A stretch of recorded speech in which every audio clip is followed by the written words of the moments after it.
என்ன மாவனே, ஏதோ யோசனையாவே இருக்க? என்ன விஷயம்? அந்த டிரைவர் பையில நம்மளால எதுவுமே பண்ண முடியலையே. அவனுக்கு எதிரா செய்யற எதுவுமே ஒர்க் அவுட் ஆக மாட்டேங்குது. புதையல் விஷயத்துல அவனை எப்படியாவது சிக்க வச்சு அந்த வீட்டை விட்டு துரத்தலான்னு பார்த்தா கடைசியில அவன் சந்திராவை மாட்ட வச்சுட்டான். மருமகளை போலீஸ் ஸ்டேஷன்ல உட்கார வச்சதே அவன் தானே? அதெல்லாம் நான் மறக்கவே மாட்டேன் சித்தப்பா. அதோட அந்த சாமுண்டீஸ்வரியால சந்திரா தாலி கழட்டி என்கிட்ட கொடுத்துட்டு போனதும் இன்னும் உள்ளுக்குள்ள நெருப்பா எரிஞ்சுக்கிட்டு இருக்கு சித்தப்பா. அதுக்கு காரணம் அவன் தானே. அவனே, இனிமேலும் அவனை விட்டு வச்சோன்னு வச்சுக்க, நமக்குள்ள கூட பிரச்சனை உண்டு பண்ணாலும் பண்ணிடுவான். அந்த அளவுக்கு கிரிமினல் அவன்.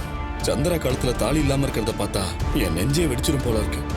புருஷன் நான் உயிரோட இருக்கிறப்பவே இப்படி ஒரு நிலைமைக்கு அவளை கொண்டு வந்துட்டான். அவனை கொன்னா கூட என் ஆத்திரம் தீராது சித்தப்பா. நீ டென்ஷன் ஆகாத மவனே, எல்லாத்துக்கும் சேர்த்து வச்சு அவனை பழி வாங்கலாம்.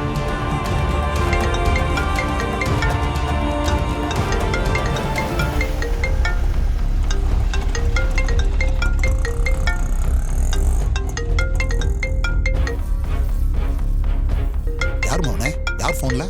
அந்த பையன் சித்தப்பா போன் பண்றான். அந்த பையலா? சரி, ஸ்பீக்கர்ல போடு.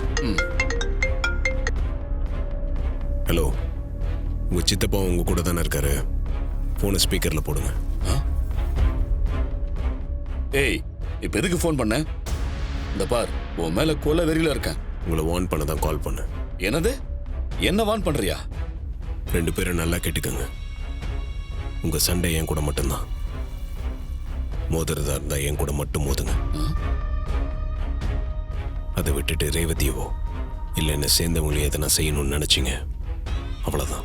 ஏய், இப்ப எதுக்கு சம்பந்தம் இல்லாம எங்களை மிரட்டிக்கிட்டு இருக்க? என் பொண்டாட்டிய தூக்கி லாக்அப்ல வச்சது, அவ கையால தாலிய கலட்ட வச்சதுன்னு நீதான் எங்களை பழி வாங்கிக்கிட்டு இருக்க. இந்த பாரு, எல்லாமே மனசுல ஆறாத காயமா இருக்கு. உன்னெல்லாம் சும்மா விடுற ஐடியாவே இல்ல. அவங்க பண்ண தப்புக்கு தான் அவங்க உள்ள போனாங்க. அதுக்காக பழி வாங்குறத நினைச்சுக்கிட்டு ரேவதியோ இல்லை இந்த குடும்பத்தில் இருக்கிறவங்களையோ தொடணும்னு நினைச்சிங்க, வெட்டி போட்டுருவேன். என்ன மிரட்டுறியா? மிரட்டல, எச்சரிக்கிறேன். ஜாக்கிரதையா இருந்துக்கங்க.